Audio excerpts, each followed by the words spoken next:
The content you are about to watch is meant for thought and consideration. Please be respectful of each other and opinions shared. This is a safe space to express thoughts, ideas, and information. The views and opinions expressed by individuals in the following program do not necessarily reflect those of every speaker of the IMEC organization or its affiliates. P.S. The Mandela effect is real. I've got with me right now Mr. Shane Robinson. How we doing today, Shane? You're muted. I am doing wonderful.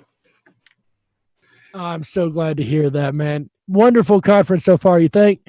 Oh, yeah, absolutely, man. I've really enjoyed the wide range of perspectives and really found there is a common thread throughout many of them. You know, people just see things different ways, and I really appreciate that. And, you know, I guess at one point I thought, you know, I wish everybody thought like me, but that was much younger years. You know, now I'm so glad everybody doesn't think like me, because it's that wide range, that perspective, you know, and I don't want everybody to believe exactly like I do, because, you know, it's so much better to have conversations about that and expand your consciousness. And you could do that in a friendly way, you know, without name calling and things like that. So that's what I really love about this community. Everybody's so open-minded. And even if they don't agree with you, you know, for the most part, they're pretty polite. So, you know, for the people that are open-minded. Disagreement is good. We're not going to get to the bottom of anything if we all sit here and go, yep, that's it. Yep, that's it. Yep. Right. We need to question. We need to, okay, so does this theory work? Well, let's dig into the concepts of this theory. Well, is this going to work? You know, we need these altering ideas. We don't need to create an echo chamber around ourselves and say only simulation theory is right, or only revelation is, or only the Bible and the revelation at the end of the world's right, or only anything. You can't sit here and say you're the only one that's right and be closed-minded. You've got to, in my opinion only, of course, you've got to be able to be open-minded to all ideas. You don't have to agree with them. And I can't remember the exact person, so I'm going to mess the quote up anyway, so it's probably good I don't. But it's the key to a smart mind to be able to take ideas in and not necessarily agree with those ideas, but at least take them in. Yeah. And Eva, thank you so very much for a wonderful Mandela Effect presentation today. How are you doing? Doing good. How about you? Absolutely amazing. Thank you, ma'am. And what are your thoughts on the conference so far? I think it's going good. I've actually been working a lot of it, so I'm just going to watch a lot of it later. Yeah, well, for what it's worth, I've been working a lot of it too. But I'm getting paid. You're not. Right. And the funny thing is, this is true. The funny thing is, Jerry, we're going to have to go back and watch a lot of it too, because we're so busy behind the scenes doing stuff that we miss big sections of it. I'm like, I feel like I've missed so much. So I'm going to go back and have to watch stuff too. I had the same thing last year, man. I was sitting in the room and I was doing so much other behind the scenes stuff. I missed every presentation last year. I was right there in it. I didn't hear a lick of it. That's how it works, man. That's how it works. You know. Do we have anyone else coming in this evening? I thought Mr. Sean may be popping in with us. Hopefully Sean, and was Kimberly Lynn Hansen going to join us? That'll be exciting. I think I saw her in the email. I'm not 100% who else jumping back here, but I'm sure we're going to have some wonderful conversation. While we just got the couple of us here, we do need to go ahead and throw some questions out. Let's see if I got some questions we didn't have earlier. Eva, what have you found when it comes to animals coming back to life, like coming back from extinction? Have you seen this a lot? Well, I see it on TV a lot that they say, oh, there's this animal that used to be extinct, and now we think it's not extinct after all. We found it. But the thing that's interesting about those is I never heard of any of those animals before. So the fact that they used to be extinct and now they aren't, it's all like part of the story. So it wasn't like I've seen, you know, like a Tyrannosaurus Rex hasn't come back. You know, nothing I've ever heard of has. Now, you know, none of those animals I've ever heard of as being extinct. The dodo is not back. Thylacine is about as close as we've gotten. I've heard of those before, and there's been some rumors that maybe they're not really extinct, but they haven't officially come back, and neither has the dodo. So I would say that my feeling is that I am not really convinced that anything extinct in my old timeline is now here. I think they're just new, and they're sneaking them in. And part of the way they're sneaking them in, whoever's doing it or however it's getting sneaked in, I think, is by saying that they were always here. You just didn't know about it. What do you think, Shane? You think we got a lot of extinctions coming back and jumping back in the timeline, or do you think, like Eva said, it's just kind of insertions, if you will? I tend to feel like life is just thriving, and I can't even remember the program, but I was watching something that was kind of talking about how extinct stuff could just spontaneously come back, or at least they were looking into that at the time, because of what we're talking about here. We're seeing it as a Mandela effect, but they were kind of looking at it like, we thought this was gone, but is life thriving? I don't know. We'd have to take a closer look at that to know for sure, I think. All right. Next question, Eva. And I have found myself, I've been making a list, or I stopped it after a while. I got too busy, but I had a list going for a couple of months of all the different ones that come back. I had like 30 different animals, 30 different news stories. Let me rephrase that, where animals had, they suddenly come back from extinction. Oh my goodness.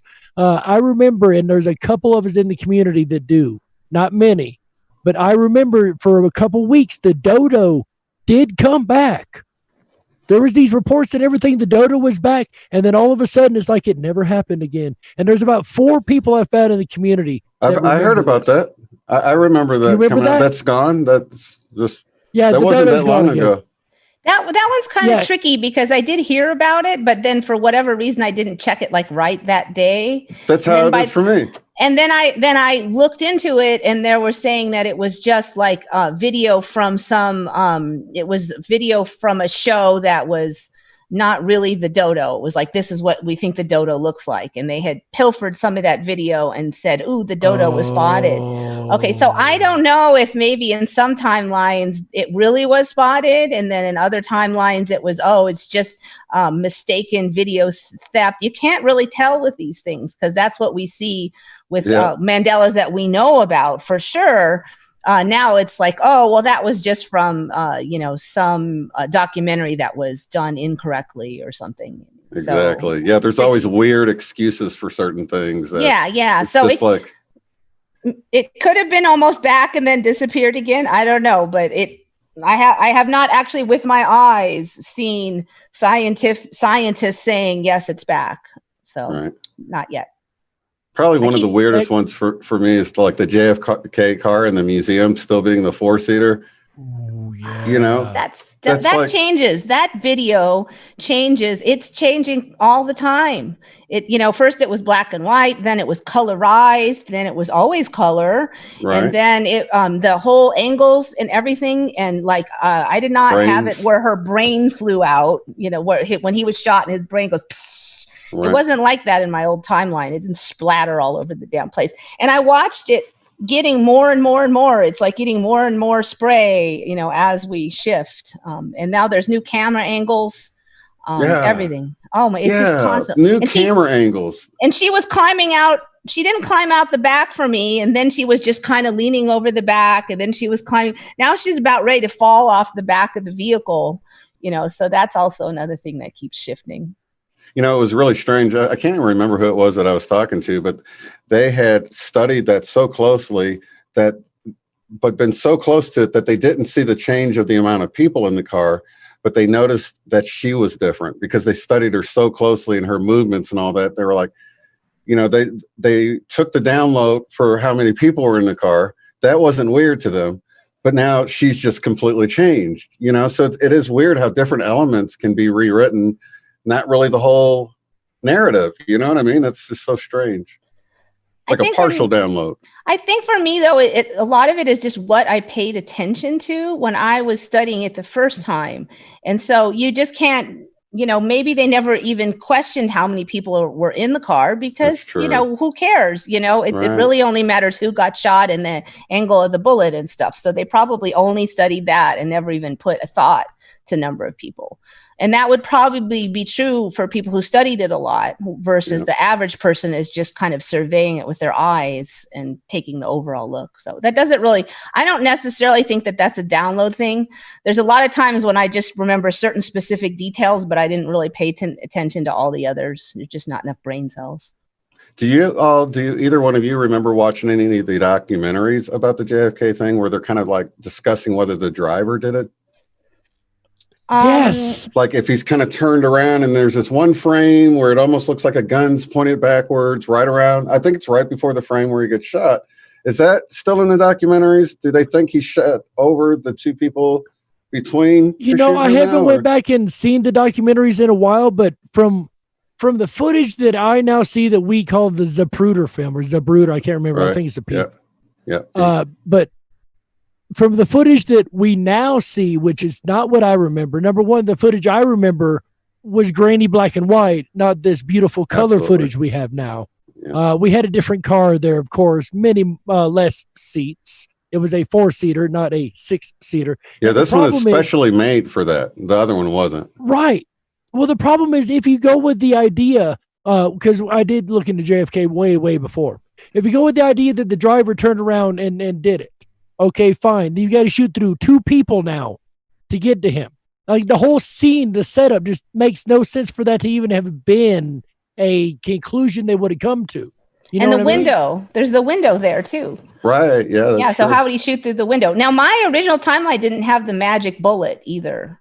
Like, I guess the bullet did weird, impossible things right now. Right, because they're saying it was one shot, and for it to be one shot, it would be impossible for the bullet to do all of the damage that got done. Yeah, it just like hit one person and hit into the side of the vehicle for me. It didn't do all this crazy stuff. Yeah. I mean, so there was no like, oh, the magic bullet is impossible because there was no magic bullet. Also, the most of the footage just showed it from the other side of the car for me. I don't even see any other footage. So now we're on the opposite side. We're on the passenger side now for the video, and that wasn't. Wait. So you remember from the driver's side being the main? Yeah, it was all from the driver's side. Wow, that's so cool. So you don't remember? So it wasn't Zapruder film. That's kind of new to you. No, it was Zapruder. It was just from the other side. Yeah, it was black and white, grainy. Yeah, well, it was somebody standing on the other side of the road, and it was further away too. Right. Now it's on the other side, and then that weird sign gets in the way right when you're about to see something. I haven't looked at it lately, but that's kind of the last year where suddenly there's this weird street sign that right when you're about to see what happens, the street sign gets in the view. Yeah, for me, that's always been there from my recollection. How about you, Jerry? The street sign always got in the way for me. Yeah, always got in the way. Back when it was 4 people, it always got in the way, and it was very grainy compared to where it was dusty. Oh, man. Now, this sort of gets into us discussing how technology seems to have improved earlier, which would be the result of this film being color now. I mean, if you don't look at it like it's just that one little thing that got affected, because it isn't. I mean, we've seen all this color. I've seen color Beatles footage. When I was a kid, it was just always black and white. You never got to see all this colorful technicolor looking, you know what I'm talking about? I had no idea they looked so colorful. Yeah, definitely. And just some of the historical photography they have just didn't exist in my timeline. The photography didn't go back that far. Even so video. I'm like, I'm seeing, even video, but especially photography. Like there was no photography of Lincoln.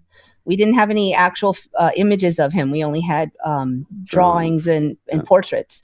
And I specifically remember my teacher saying, we don't really exactly know what he looks like because there's no photography from that early.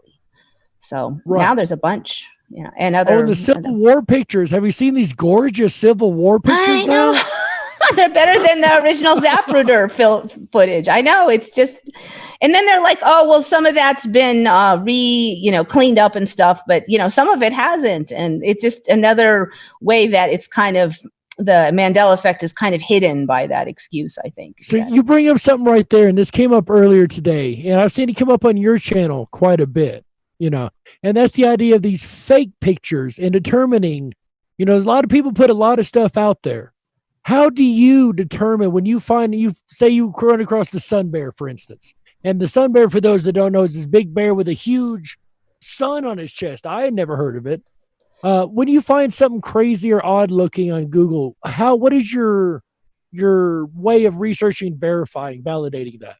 Well, I want to make sure that the scientists in the current era accept that as a real thing. So like for sun bears, it's easy. There's like 5,000 photos of them on a Google image search. And there's, hundreds of documentaries, and you can go to Wiki and they'll tell you what they eat and their location and all that stuff. So it's agreed upon that those things exist. Now, you could argue that you don't really know unless you flew down there and saw one with your own eyes. Obviously, I don't have that much money, but, so that's how I check it. All the animals and the things that I did on this video have been well checked. That's why I was just laughing that somebody was saying it's all fake. I'm like, go to Wiki, go to National Geographic. These things, there's video of them all over YouTube. So I don't know why that person was being, trolling like that. I think they need to. I have had people swear that they can't be real because they just can't believe them, but they have not checked. And I've had people come back and eat their words after they went back and checked too. Right. And I've seen, like I said, they come up on yours, and I know sometimes we see pictures, we're like, that's Photoshop, that's fake. And sometimes it is. Yeah. And like sometimes I do cover that. I check. I'm like, okay, controversy, Snopes. I mean, not that I blindly trust Snopes, but I see what they have to say, and then I check their sources. And so I think that's another sneaky thing that's going on right now is basically stuff comes into reality and that's just Photoshop. Next year, it's not Photoshop anymore. They're really there. So you got to watch these memes and stuff that are coming out, because I think some of them are more like foreshadowing. Are you still there?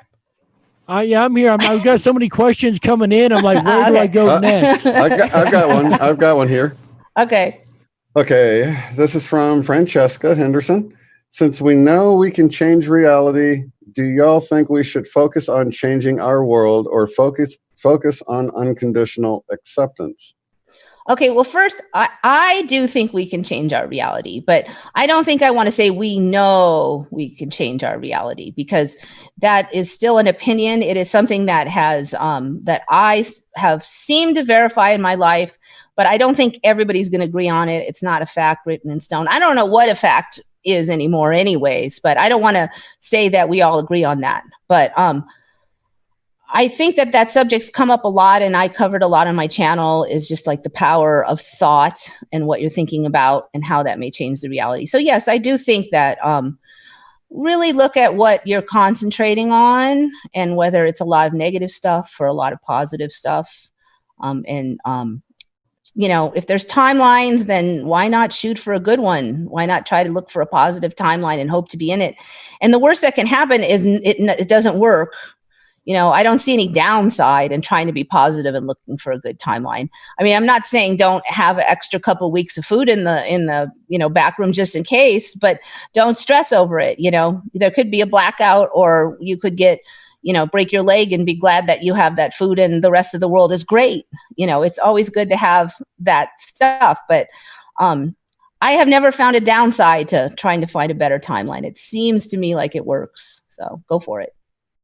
And I could say that it would be probably provable scientifically that it at least affects your experience, being optimistic or positive.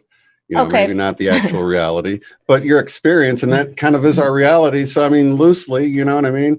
Because you can think of it very, just down to earth, logically. And I've seen people just by shifting their, outlook into something more optimistic, I've seen lives change just from that, and just on a very basic level, From a scientific perspective, the power of positive thinking, and I assume the question was more of a metaphysical one, but from just a scientific one, there is research, at least in some timelines and a lot of timelines, I was able to find research that they were able to predict income and success by attitude of high schoolers. So they would check high schoolers' attitude and general life outlook, and they controlled for things like wealth and that kind of thing.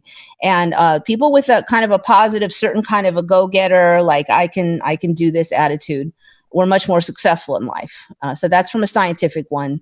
And also just, there's some other research also that shows that if you have a kind of a negative outlook, then you always have excuses for failure. You're always looking for blockades in your road, and that affects your behavior. So if you have a more positive attitude and you go, yeah, there might be some blockades, but I'm going to work around them. And you're more likely to take action and get stuff and try things and be less afraid of failure. And if you see a failure, you're like, well, how can I, still work this to my advantage? There's plenty of like general scientific research that does help, even without the metaphysics. If you add the metaphysics in there, and if that actually works, that's a double whammy. So exactly. To get back to more of the specifics of this question, because I kind of got us off topic, but it was like to focus on changing our world or focus on unconditional acceptance. Like it's an either or, and I don't know that has to be an either or. I think it could jive. What do you think about that? I think first, it depends on what you mean by acceptance. I mean, you can not like something or think it's a bad idea, like, violence, hatred, those kind of things. Right. So I wouldn't say, accept those as far as you like them or they're fine. But there's kind of a way of just watching something kind of from a distance and go, well, maybe, I don't really agree with that, but maybe some greater good will come out of it, or maybe they'll learn something or like that. So that's a different kind of acceptance where you're just like, things happen for a reason. And sometimes, I've definitely noticed that I learn more when life is hard. I don't like it when life is hard. I try to avoid it as much as I can. But the truth is that's when I learned a lot. And so I suspect that some of this stuff is in there because you would get bored if everything was clouds and rainbows and, the challenge is what forces you to grow. So now let's see, what was the rest of the question? Now that was about acceptance versus. Right. So should we focus on changing our world or focus on unconditional acceptance? Okay. Yeah, I agree. They're not mutually exclusive. I tend to take a little bit more of a Buddhist perspective as far as changing the world, because I personally think that we do, each one of us, just by the way we think and our energy creates the world. So if you take that perspective, then fixing your own stuff is what fixes the world. Like the world is kind of a epiphenomena. It's kind of an effect from in here. So that's the Buddhist perspective. They always push self-improvement. And I don't just mean ability to make money as self-improvement. I mean, just, being a better person. So you would focus on yourself. That's not to say you would never help anybody around, but a lot of people I have seen spend a lot of time doing charity work, and they're really just, not very nice people otherwise. And so that's kind of, do your work on yourself as well, I think is the point. Absolutely. Anybody I else would want to agree chime with that. Unconditional acceptance opposed to changing our world. And I would say that, again, it's not mutually exclusive. One requires the other, I'd say. Unintentional acceptance, to accept what's around you, is the first step in changing what's around you. Mm-hmm. Not to be happy with it, but to accept, okay, this is what I'm dealing with. This is what I've got. Excuse me. This is what I've got in front of me. These are my resources. Mm-hmm. To accept, okay, this is my situation in life. Now I can go into focusing on manifesting change. And this could be something as simple as just mental manifestation, like just dreaming about it or thinking about it. Or it could be as far as setting up the goals to try to get to where you're at. And things manifest themselves along the way in such a way that it works for you. People say, well, it's different if you just set up and you're working towards something. That's not manifesting. That's not true.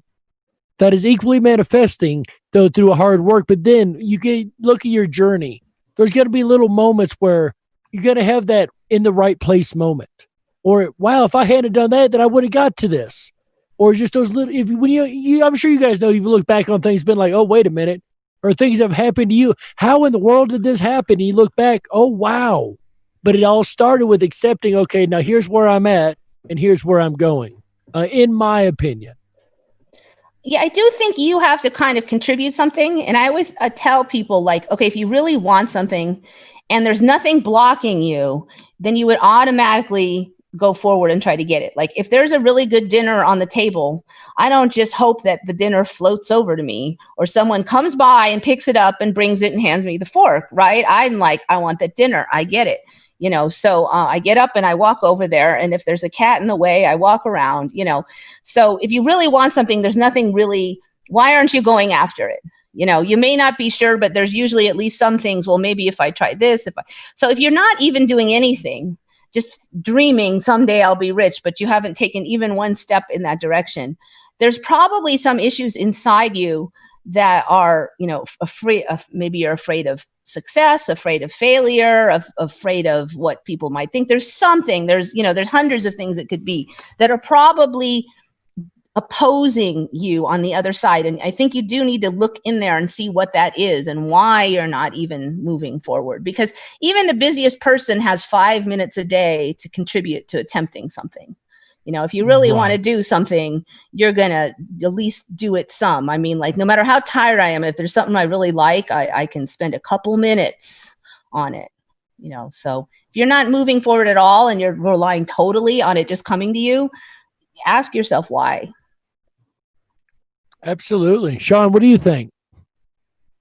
I love that topic. I was even thinking of that before because it's like a part of my schematic in a more full spectrum healing. Acceptance is like the first thing that you need that to even open that door. Like, even like for healing yourself and even healing another person.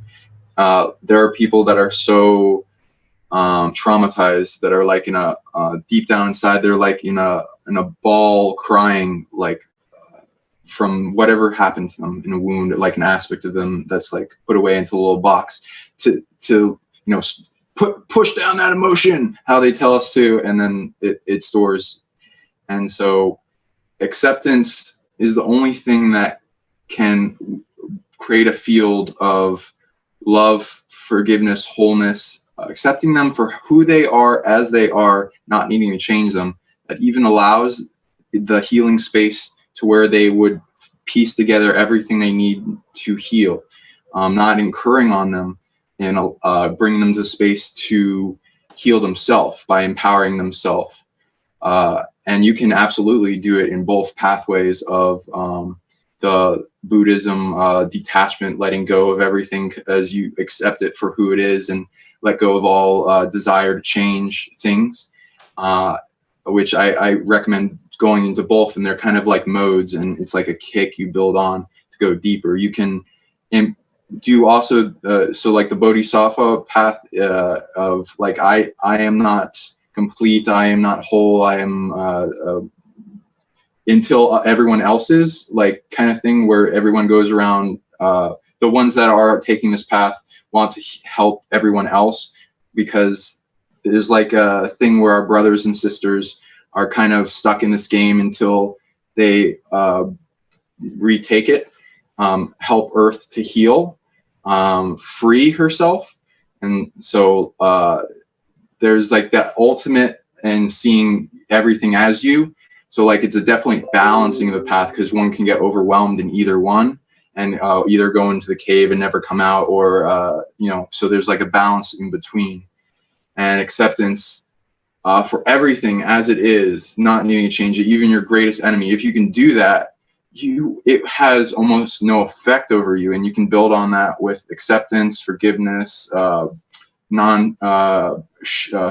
fear, shame, guilt, judgment, all the way up, non-blaming other things external, taking full responsibility as you see everything within you is one, and that power that comes with that in being everything, and then it going to love and infiniteness and, you know, beyond.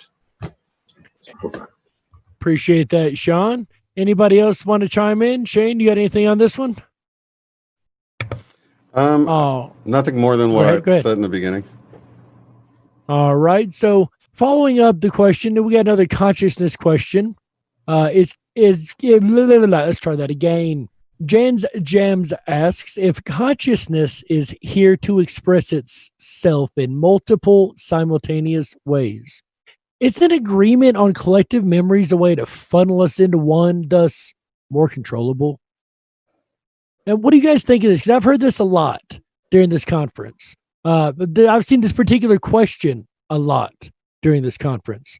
So we're all kind of the same soul, if you will. We're all split from God as into individual souls, but we're all one. So if this is the case, isn't agreement on collective memory a way to funnel us back into one, thus more controllable? I got the same question earlier today, and it's the same one I wasn't sure I was understanding, but I already did answer it. And I think part of it is I'm not sure I understand the question. Agreement on collective consciousness. What do you mean? Like we agree on the same memories, or agreement on collective memories. Okay, so like by going up on into one, a way to funnel us into one, I guess into oneness, maybe. So in other words, I think the question is here: is the Mandela effect community a bad idea? I guess is kind of funneling us all into one community, making us controllable. Okay, see, there's so many ways to look at it. Okay, so collective memories. So like Interview with the Vampire versus Interview with a Vampire is not agreement on collective memories. Some of us agree it was a vampire, and others swear it was the vampire. So when we're on here talking, the one thing that we often say is that not everybody sees the same MEs. So we don't really agree on those memories, even amongst the ME community. In fact, we have less agreement than the general populace because they all pick one and they stick to it. And if you don't remember it, you have bad memory. You know, where we agree, okay, multiple can be real. So now another point you could say, well, is she talking about agreeing on theories like timeline theory, sim theory?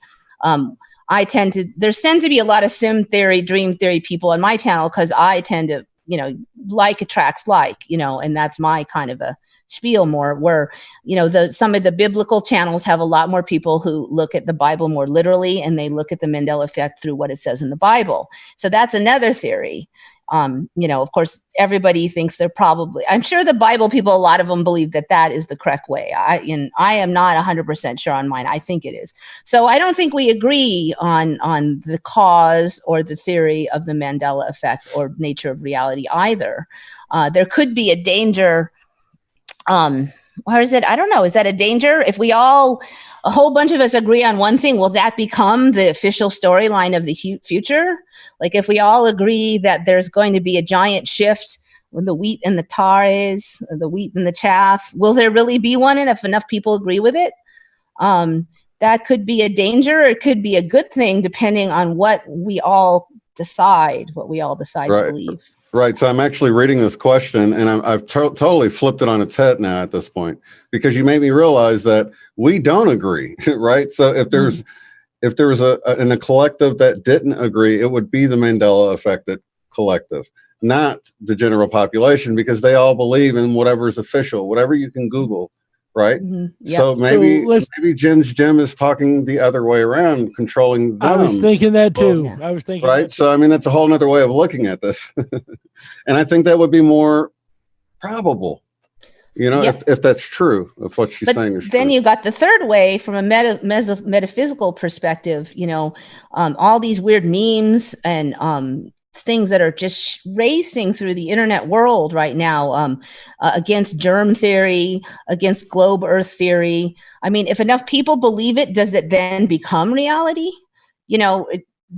I've noticed that stuff starts as a rumor and a theory, like Planet X, which was Nibiru, however you say that, that was some whacked out theory, and there's no evidence for it. And then a lot of people jumped on that bandwagon. And the next thing you know, you hear NASA claiming that there's one out there. So it basically it made its way into official reality. That's following the same logic as assuming you trust NASA or they're not just another construct of the Matrix, which they may well be. I don't know. They may well be. Yeah. I'm not one way or the other on those guys. I sure have. I believe we've caught them in a few lies here and there, right? More than a few, yeah. And that's a Mandela for me, because in my old timeline, the footage looked realistic. There weren't any smoking guns.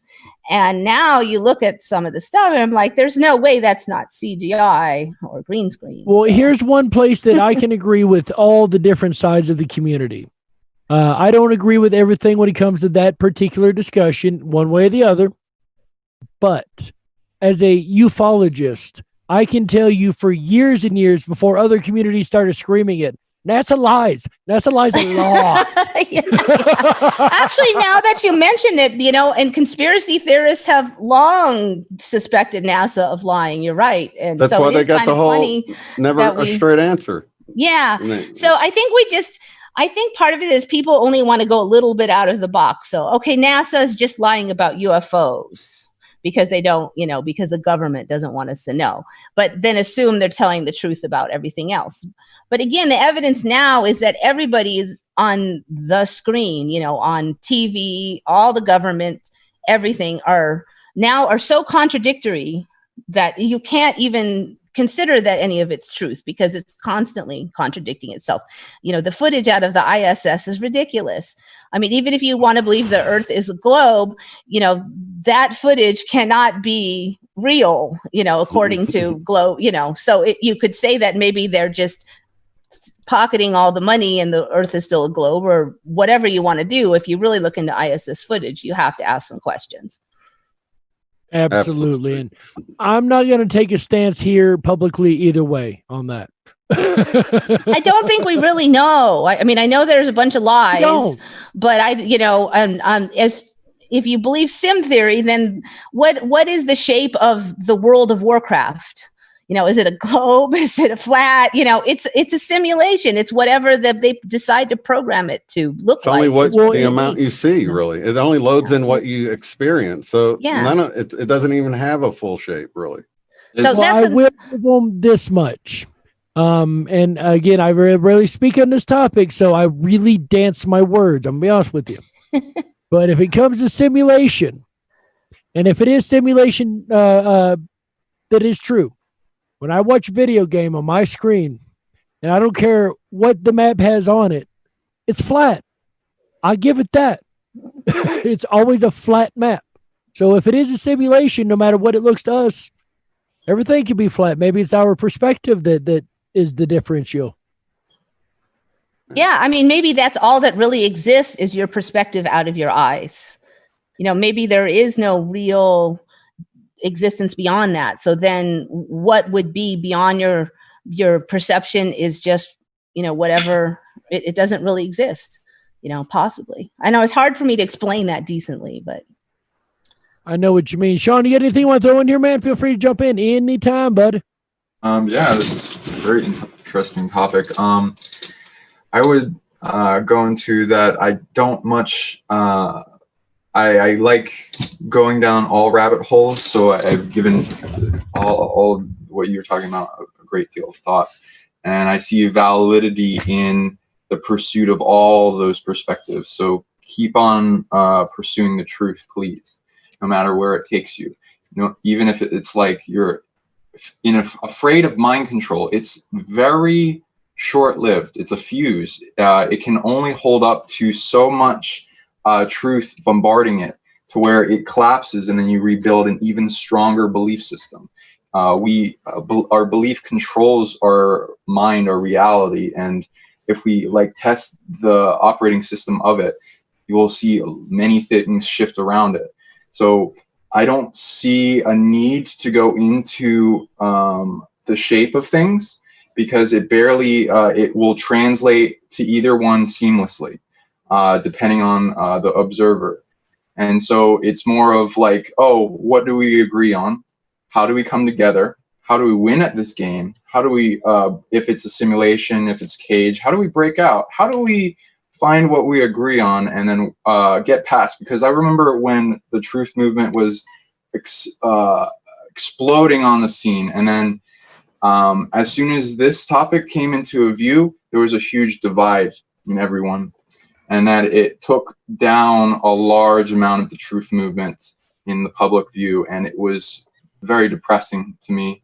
But I understand that it needed to happen to bring each of those beliefs stronger, because without it, it wouldn't have been as strong.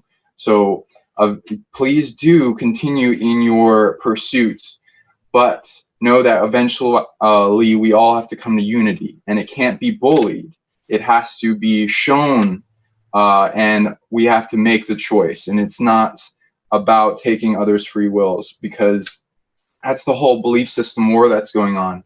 And most people even viewing this, congratulations, you're awake enough to have gone against the mainstream view, which is very beating into us.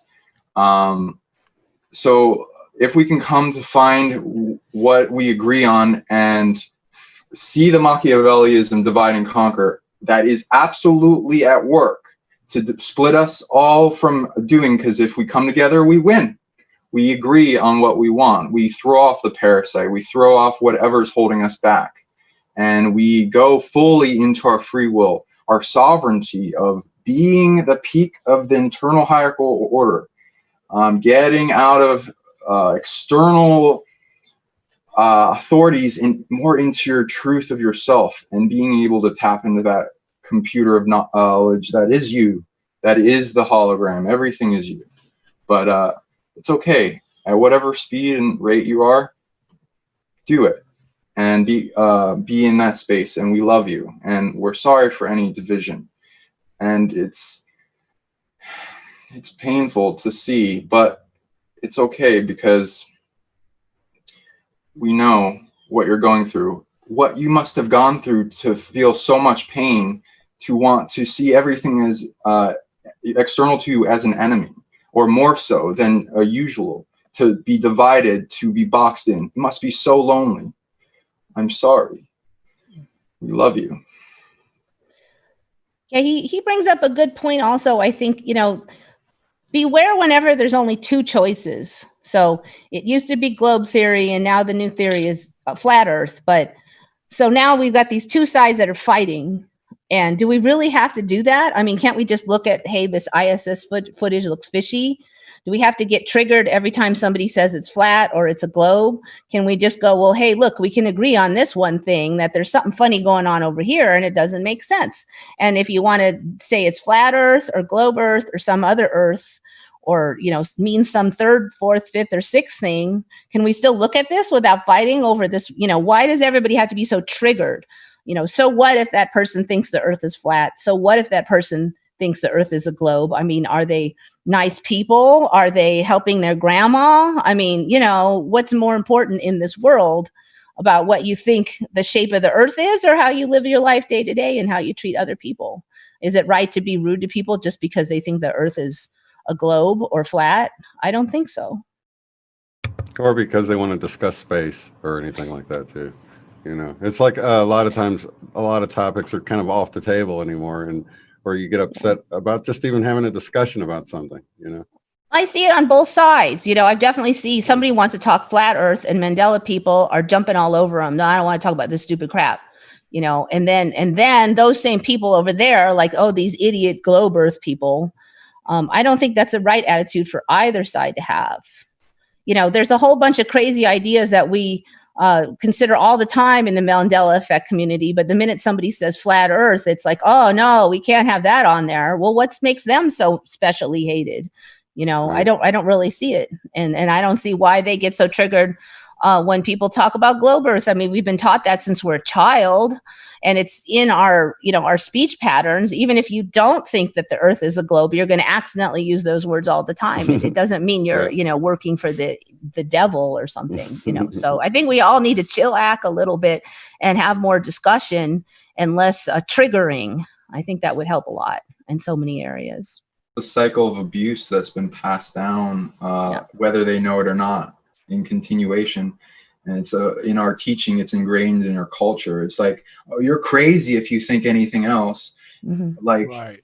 And it's just those roadblocks that are set up that we constantly have to be vigilant to, that you guys are so good at spotting the little cracks in the cage and the things, so that once it all frees up, you feel yourself becoming more free. And like Eva mentioned, the false dichotomy that's always given us to distract us. Like, here, you have a choice, but really most of the time there's no choice there at all. Look at politics. Well, I don't understand why a community like this would divide itself like sometimes it does. I'm just going to put it like that. Mm-hmm. Oh, no, I'm Mandela affected, but I'm flat earth. I'm Mandela affected, but I'm globe earth. I'm Mandela affected, but I'm Christian. I'm Mandela affected, but I'm atheist. I'm Mandela affected, why the but I'm? Mhm. Why do we got to worry about but I'm this, but I'm, you're labeling yourself again. Yeah, Mandela affects the label, so is the rest of it. Yeah. Why do we want to split our own community up and go, well, I believe this, but I believe that, so I don't For like a label. For a label. For a label. Really. You know? We're not doing ourselves any favors at all. Yeah, I mean, are you a good person? Are you, Right. you know, speaking your truth as best you know? Are you open to more new ideas? Are you, you know, respecting other people? Are you trying to help other people? There's a lot of people that say they're trying to spread this and that, you know, Mandela, globe earth, flat earth, whatever. And then you see them on the chat and they start out with, you're an idiot. Everybody knows, you know, I'm like, are you really trying to spread your truth by telling everybody they're an idiot, or are you just trying to, you know, boost your own ego by insulting other people? And maybe it's a mix of both, but when you have your ego there and your primary reason for having the conversation is to belittle others, then you are really not helping at all. And that is a problem that goes across every side of every controversy. And it's more and more. And I think that's what we got to really look inside. When I talk about doing the work inside yourself, that is a big one, you know, is looking at how you're treating other people. And it's something I struggle with a lot too. You know, I have that, what an idiot, you know, and I'm like, you know, the way that person has been taught this. And yeah, you know, yeah. And, you know, you try to be, you know, are you really trying to help them, or are you just trying to make yourself feel better by insulting them? And, you know, really look at that when you're having communications. So I'm going to go ahead and jump topics here. Oh, I'm sorry. Did somebody else have something to say? It's okay. There's a little delay. So well spoken. Thank you. Like I felt like I was getting deja vu like every time you were speaking. Like this has happened. So thank you again. Really appreciate you're here. Yeah, I almost completely forgot what I was gonna say. So go ahead. Almost sound like you did completely forget. I do that all the time. Yeah, you have no idea how many times I've stopped. Last night, I know the people back in backstage lounge where I hang out, I love them to death. They put up with me. I'd get right in the middle of something big going on and just, well, I know I was saying something. What was I talking about again? That's because we like you, so we don't care. Thank goodness. Thank goodness. I appreciate it. Next question, and I'm really curious about this myself. Eva, we see this a lot on your show. How can we explain what used to be lethal birth defects suddenly just being no problem, commonplace, they live, then they're good to go? Is there any way we can explain that's actually happening more and more? Or have you seen it more and more? I have definitely seen it. There's a lot of things that, like, just people so thin that, you know, they would be dead. You know, they have some kind of weird genetic problem. In my old timeline, you couldn't survive, you know, that emaciated, bones that thin. I think maybe we're just overall stronger now. We've seen so many changes in the anatomy as far as bone structure and lung and digestion. So I think maybe we're at core like a stronger creature. And so therefore it can tolerate more variation. And I think that's part of it. But I also, it is just my opinion, and there's no real proof for it. It's just a feeling I have that it also, there's more and more variation in how people look, I think.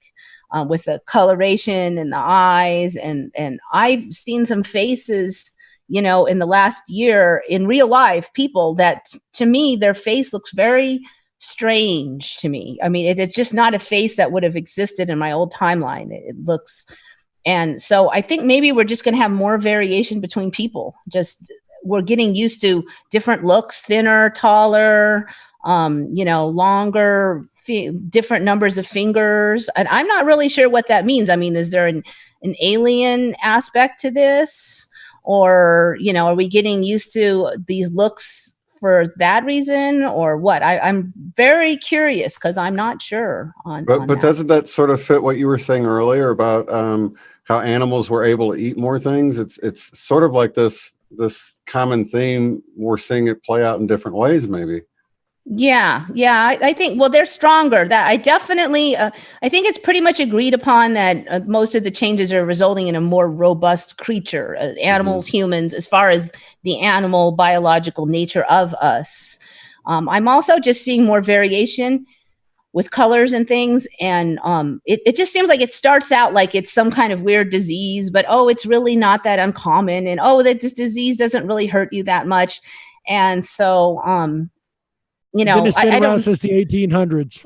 Yeah. Suddenly they've known about, I've covered that with the gluten intolerance. When I first heard about that, doctors were saying that was all in your head. But now they've known about it since like World War II, and it was accepted as a real issue. Gluten intolerance is not questioned anymore. It's a known fact since World War II. So suddenly that whole storyline is different. So, some of these birth defects, first of all, I've never seen any of them in real life. I just don't know if some of the things we're seeing on the screen is just to get our minds used to these concepts and to these looks, and then they'll show up more in reality or not. I'm not sure. I see this stuff, and some of it they say is pretty common, but yet I don't see it in my town at all. So sometimes I wonder about that. Maybe it has to incubate on the internet first until it bursts into reality. Yeah, I wondered that too, because like it was, I believe Eileen that thought about the break in the VW logo like a long time, and then it appeared. But for me, from my perspective, I knew it had been a Mandela effect because I didn't realize it was a V and a W. I had looked at it since I was a child, So when it got the line, I was like, oh, a V and a W all this time, you know what I mean? And I was just like, that was before I knew about the Mandela effect, but I thought they just, update it. And so many things are like that. They can change. I'm in the same boat. Yeah. I didn't know it was a V and a W either until, but then I don't have one, and they're not super popular around here. So I didn't even know it changed until it was on the community. Yeah. I have seen other logo changes that aren't covered a lot, like the Honda H, the bar across the H keeps dropping. Right. And I see those because I'm sitting in traffic looking at the car in front of me. So I really notice. The other thing is just even the names of cars on the back of cars are starting to angle sideways. I've noticed that this timeline just loves its tipped sideways, which I guess for you guys it's that way. Yeah, and for merging and for merging and splitting. And I noticed the Acura logo on my car got a split in it. It got it before I got the car, but I worked at a license plate booth, and I remember looking at that license plate and being like, what the heck car is this? And I because that's all it had was the logo, you know what I mean? I'm like, what do I tell people when they ask, But yeah, and I'd never seen it, but that was before the Mandela effect. So I figured it was some off-brand car or something. I had no idea it was an Acura. That's pretty mainstream, Yeah. I think all the car logos have changed some. I mean, even the Dodge Ram, the Ram horns are different now. Yeah. The way than it was. Yeah. The Volvo one messes me up. Yeah. That was never a symbol of gender is what I'm looking for that I couldn't get to my head. It's never a gender symbol where I remember it. Oh, yeah. That one, no, it wasn't. And you would totally notice that because it's just sort of salacious, Right. It's not something that kids wouldn't, go, Now I remember the girls having the diagonal line across them, but not the logo. So it's always sort of had an odd look about the front with the diagonal thing across it. But that even lets me know I'm, even more sure that it didn't have that because your eyes were kind of drawn to that diagonal thing and to the logo. So I know it wasn't the symbol. Here's a question. We're kind of dancing on the edge of it, and we got Sean here, so it'd be a great question for this panel. I'm going to start with Shane, and I'll move down the line. Shane, do you think that there are some type of messages buried or condensed within the effects or effect? Oh, I do, man. I think it's embedded, and I think it's an individual thing too. So while I have a presentation where I give you my messages I received in it, I encourage everyone to go and get your own messages and apply the changes to your own experiences and go find your own truth, because it's been awesome for me. And it kind of brought me back to what Eva was saying earlier about this, how everything's sort of balanced to the left brain, and it was telling me how we were out of whack, you know, like we were a little bit too analytical a lot of the times, you know. I forgot what you said, but it loosely fit what you were saying. Are there messages I was gonna bring embedded it in the up earlier. changes? What do you think? Are there Eva? messages I do embedded in think the so. changes? Yes. Eva, what about you? You think there are messages within them? This is a tricky one because it reminds me, if you've ever done any of that I Ching stuff, like I had my I Ching done, yeah. and I might not be pronouncing it right. I thought it was I Ching. And I had it done once. And I remember the first time I ever had it done, it was like, the answer was, it's all downhill from here. Okay. And I was thinking, oh, good. Downhill is easy, right? Downhill coasting. And then I'm all, wait a minute. Downhill could be bad. It could be like all going to heck in a handbasket, right? So then I asked the person, well, which one is it? And she goes, that's the thing. The I Ching can be interpreted in different ways. And I feel like a lot of the Mandela effects are like that, because I have people who kind of have a negative bent that believe the Mandela effect is bad, and they'll get on, like, say, retconned, and they'll have this long list of interpretations of why all these things are bad.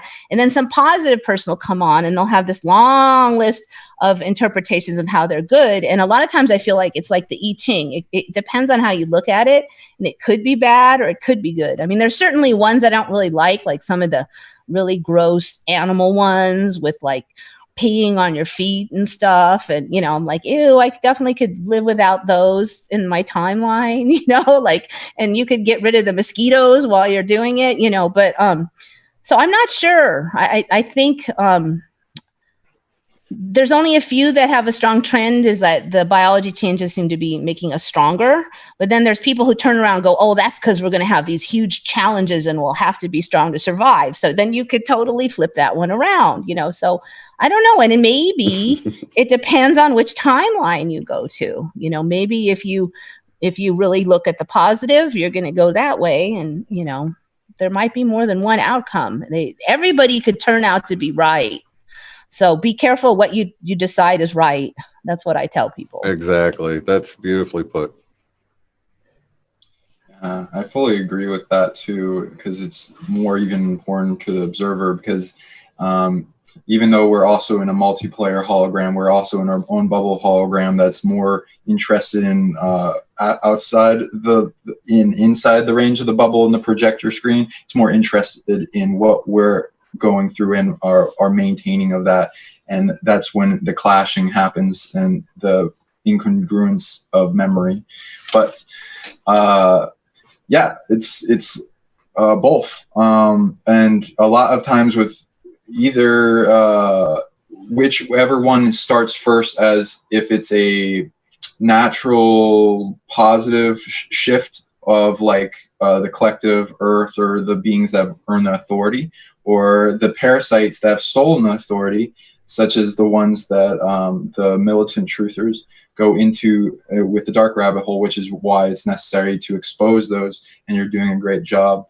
And as we claim that stolen energy from those misusers, and it's not, none of these Mandelas are set in stone, as you guys have said. There's a little war going on, and what continues, and it's a fuse mechanism for purpose in that change and what culminates.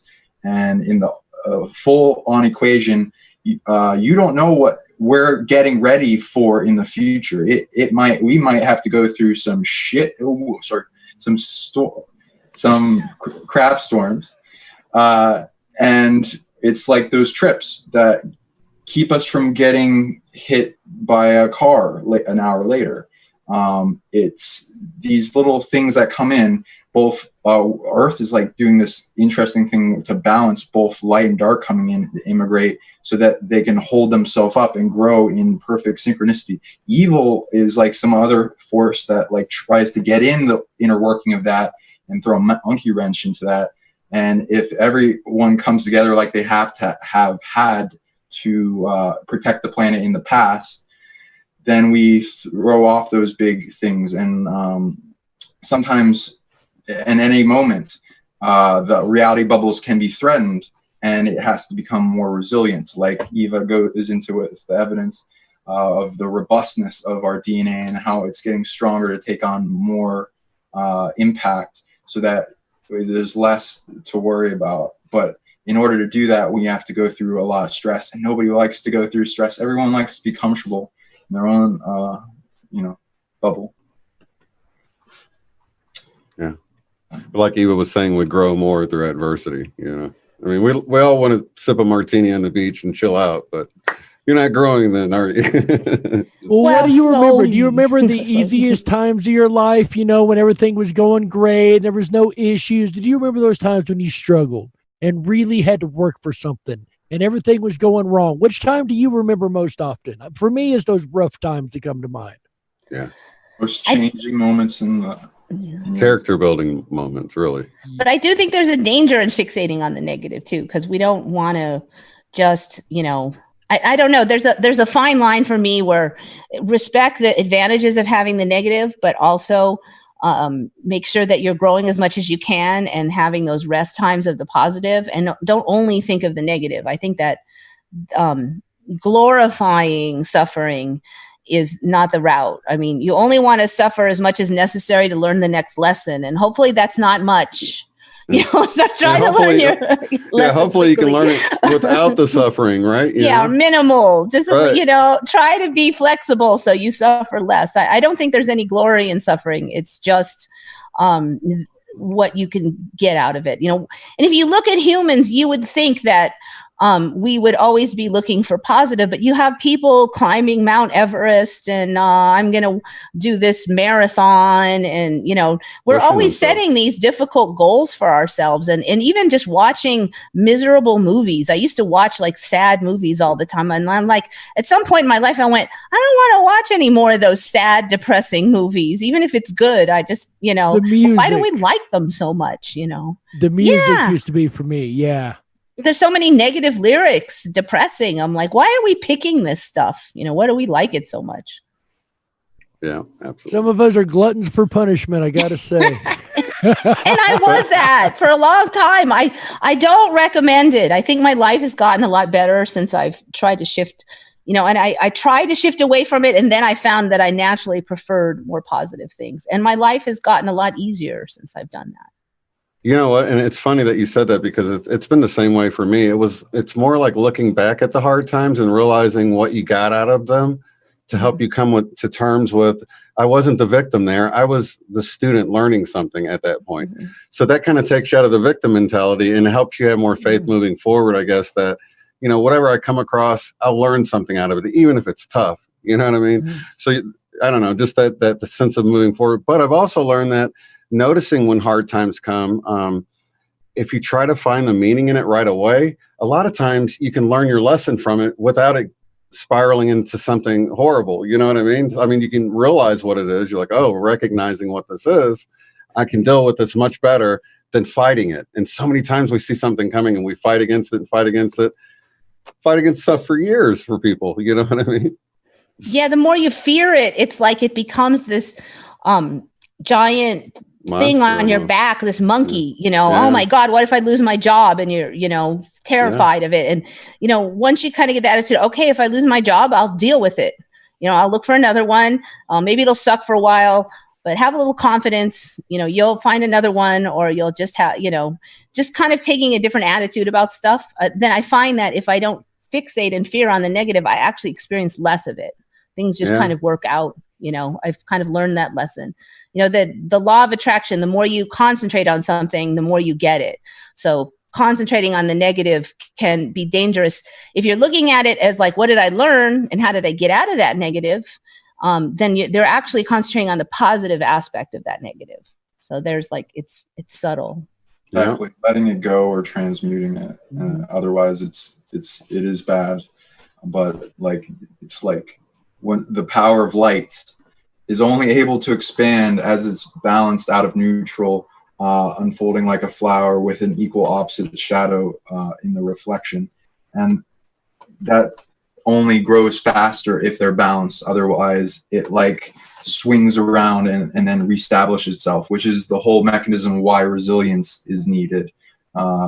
Anything that is light that's able to maintain its light going down into the trenches, so to speak, If it gets off balanced, of course, then it's like succumb to the prison of darkness, which its goal is to change you by observing it. And if you know that and you put yourself up to facing that challenge bravely and shining your light and knowing it's one of those things that is the challenge that's going to teach you the greater lesson, and the resilience to carry forth, you can get through anything. Darkness is so we're getting I think that's just you, Jerry. we're getting a little close on time is what I was going to say. Oh, I thought you were going to say glitchy. No, close on time is where I was headed with that, actually. Okay. I'm always glitchy, but that's in my head. Dark Wolf's arm keeps falling off and reappearing. You're fusing with Aurora. A manned animal. Becoming one with that's the dimensional dance. See, that's the dimensional dance. That's with me. I'll go get Wolfie. Don't make me put my wolf back on. Last day, I might have to come out here in full wolf. I recommend you drop come the out. human suit. Come out in the full wolf tomorrow. That would be awesome. You should do it. That'd be funny, but I may bet very you well a do bunch of people are going to say that you've been exposed. I'm telling you, there's got to be at least one. Oh, I can't wait to hear what's said about that. But yeah, I might drop the human suit tomorrow and come out as the wolf. Ladies and gentlemen, I have one question left. I'm going to go down the line here. Shane first. What advice do you have for a person that has just found the Mandela effect? That's a great question. First off, relax. It's going to be okay, because I know like many of our first initial reactions were like, what the heck's going on here? So just know that over time it will get better. Just that initial shock of seeing reality change in a seemingly impossible way. So just relax, find a community, find others that you resonate with, and just be part of that community, because it helps not to feel alone when you can talk to other people and share what you're experiencing and what you're seeing. So that would be my advice. All right. That's really good advice, honestly. Eva, what would you tell somebody that just found the Mandela effect? Is like, Eva, what is this? The first thing I'd say is you're not crazy, because I think that's what a lot of people worry about, is if they're going crazy. You're not crazy. Okay. So the second thing I would say is it's going to get easier after the initial shock wears off. So wait it out, ride it out, try not to freak out too much, because it is really, really shocking, but it will get easier. You'll get used to it. The third thing I would say is try not to freak out all the people around you who don't really see the ME, because a lot of people are not going to be on board.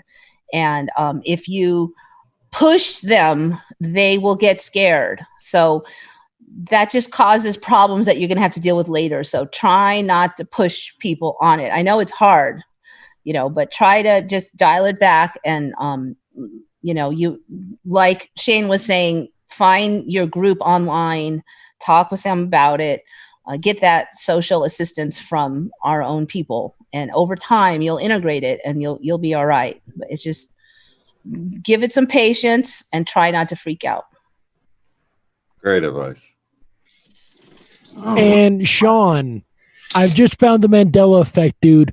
You're my buddy, man. What am I going to do? This world's changing on me. How in the world am I going to handle this? Freak out, man. No, I'm just kidding. Don't freak out. Those shirts that say calm down, and we could probably make a bunch of those shirts. That'd be fun. But so this is my opinion again, so I'm not trying to project. Take what you will. I postulate that you are a chosen few. You have something that not everyone has, that is a grand perception, deep power within you. And it's a shame if you don't open your own present, because most people don't, and they keep walking around life and their body is just a paperweight. They could be doing more in going into their true self, what they came here to do, this whole game, how to help others, make the world, the envisioned paradise you'd like to see. Also become that within yourself. Find peace. Peace in a state of being, extreme calm, bliss, oneness, feeling of everything's going to be all right. To be in peace, they say you have to go back to the origin, deep within your heart, like the cells of the light spark that created you. That's the cells splitting that comes the heart deep within. Why Christ points to the heart and all these other subjects, the heart field, emanation that all organs come out of. And deep within that, going deep, if you make like some type of focus or meditation or prayer or something where you go deep into that and let go of everything that you're ready to release. So I need to meditate then. Yeah. And you can stabilize because you're feeling the disruption in your reality. You can bring the reality bubble to peace because it's emotional by bringing that to origin, letting go of the chaos and realizing you have a better version deep within you. And all these things. I think people should. So let me try to put this back into little layman speak because I love the way you think, but you go really deep, really quick. So you're saying people should be calm, maybe go within, try to find answers within, and not be scared. Is that pretty much what you're saying? And the fear, righteous fear, will have reasons for it. It will bring people to action, attention that there's something going on in the reality. They have the ability to transmute that fear and turn it into love or bravery or something that will get them through the moment because you're meant to be here. You're meant to survive against all odds. You're do your mission, shine your light. You're meant to witness this time in history, right? We should say congratulations.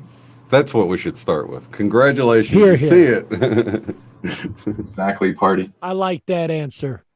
That is a great way to end this right there. Congratulations, ladies and gentlemen. Congratulations. You're here. All right, guys. Thank you, Sean Bond, for being here on this panel with us. We very much appreciate it. Miss Eva Nie, thank you so very much for being here with us. Thank you so much.